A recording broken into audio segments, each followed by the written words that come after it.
Okay, today we're making Scoubidou keychain hangers, and the first step is to pick two different colored Scoubidou cords. You're going to have, the best thing to do is to pick two that have really contrasting colors so that you can see the difference clearly between them.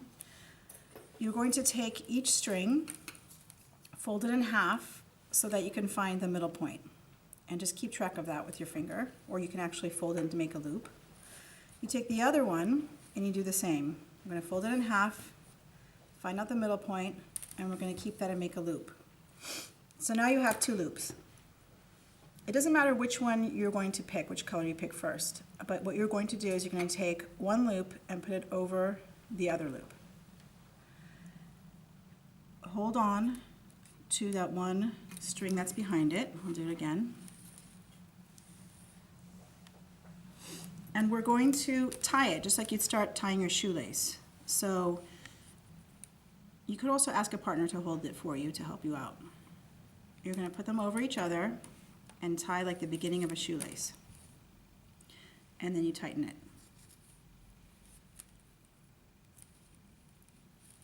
You want to leave a loop at one end, and then you have the other color tied around the middle. You don't have to make a knot, just one time is enough.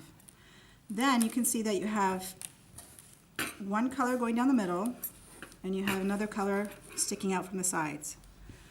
What you want to do now is you want to bring one color down and pull the opposite color out. So what it looks like in the end is that you have a head, and you have two arms sticking out that are different colors, and you have the body that goes straight down, and they also have opposite colors. For the next part, you pick which color you want to work with, and you always remember that color, keep it in your head. I'm going to pick blue. This color, blue, is always going to go behind. If you have another color, like just say red, you can also choose red to go behind, so it really doesn't matter if you start with the left or the right side. So my blue is going to go behind the body, and then my red, I have to make sure it goes under the blue and then comes through the top of this little loop I made. You pull the red through and you grab both of the arms and you pull them tight at the same time. You don't have to pull very hard, but you do need to make sure the left and the right side are equal and that there's not much of a gap right there. Okay, since I started with the blue, I'm going to always start with the blue. Blue goes behind the body.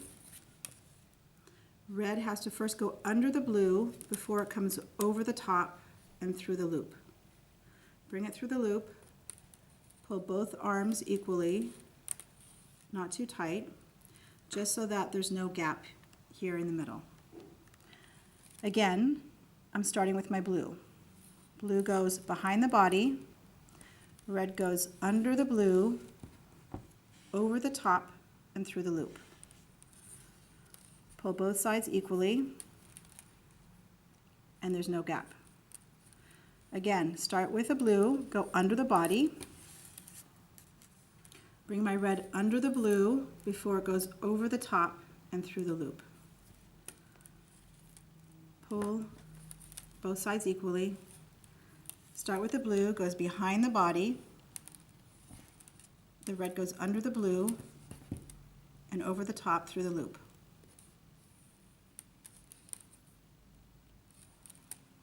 Blue goes behind the body, red goes under the blue, over the top through the loop. You keep repeating this over and over, and what you'll notice is that one side is red with blue stitches on the side. When I flip it over, it's blue with red stitches on the side.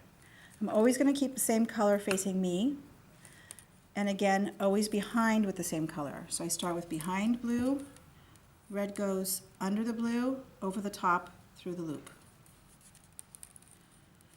Blue behind the body, red under the blue, over the top, and through the loop. So you notice that the body, these two in the middle do nothing. They just stay straight. And it's only these arms on the side that you're moving.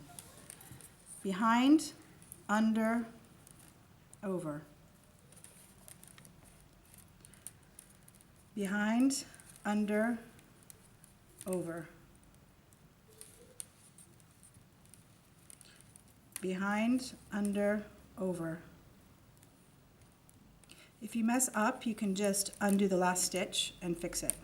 Behind, under, over. When you get better at it, you can also do it a little bit quicker. It looks like a pretzel that you're actually pulling. Behind, under, over. Behind, under, over. We're going to pause it for a minute and then you'll see how to finish up the Scoubidou.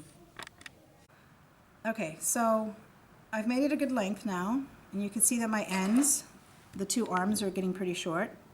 Actually, a little bit before that, it's nice when you have both arms about this length that you want to end it. You can just take them, all four of them, and you just kind of turn it into like a knot. And when you have your knot, you can then cut off the extra string. Another option is, because this is actually called the scorpion, is to make the head of the scorpion. So now what you're going to do is that you always had that kind of head at the top. You're going to flip it around, and you're going to do the same stitches, but you're using this as your body. And these will become the arm part that goes under and over. These little extra pieces you leave there. They're going to be the tongue of the snake. So we're just going to push them so they're facing up. And I'm going to pull these long ones down so they're sticking out like the arms. Now I'm going to start again. I'm not going to do blue behind because I want the head to be the opposite color. If I do blue behind, you're going to see blue will go back behind the snake, and then we're just going to have red on the top again. But I'd like this part now to be blue. So I'm going to start with red behind. So you switch your color. So I'm going to do red behind. And then I'm going to do blue goes under, over, and through the loop. And then I tighten the arms. And I push it up a little, the stitch, so it goes around the tongue. And I make it kind of a little bit tighter up there. So now the tongue part, these two pieces, are sticking a little bit more straight up. It's okay if it goes a little crooked as well. Okay, then again, it's going to be red under. So red under, blue under and over. And then I want to pull it up tight so that you won't be able to see any red gaps in between. Red behind, blue under and over. And I pull it tight. No red gaps there. I do red behind, blue under and over, red behind, blue under and over. You keep doing this until you have the size that you like of the head. Nope, I did wrong. Let's see. So red behind, blue under and over. You can tell if you do it incorrectly because the color on the top now should all just be the same. And in this case, it's blue. Red behind, blue over. And I'm probably going to make it a little bit thicker here. And then I'll be finished. Probably about 3 more.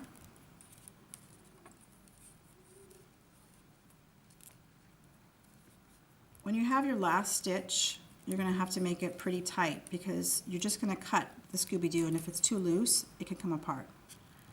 Okay, I'm going to finish here. As you can see the proportion, that looks like it's a nice shape of head. You don't want to make it too big. Tighten it. And then I'm just going to cut the ends, but I'm not going to cut it too short. I want to leave a little bit in case it comes undone. A little is poking out, that's okay. Snip the other end. And then your tongue, you want to make it a little pointy. So I cut it at an angle with the tongue like a V shape in the middle. And then that's what it looks like in the end.